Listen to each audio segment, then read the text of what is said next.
सातारा जिल्ह्यासह इतर जिल्ह्यातील हजारो भाविकांचे श्रद्धास्थान असणाऱ्या घाटवण येथील श्री घाटाई देवीची वार्षिक यात्रा उत्साहात संपन्न झाली।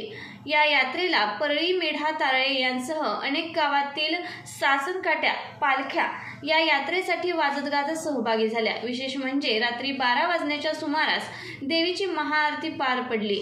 यानंतर छबिना मिरवणूक पहाटे 4 वाजेपर्यंत पार पडली। सार्वजनिक बांधकाम मंत्री शिवेंद्रजी भोसले यांनी देखील या यात्रेमध्ये सहभागी होऊन घाटाई देवीचे दर्शन घेतले।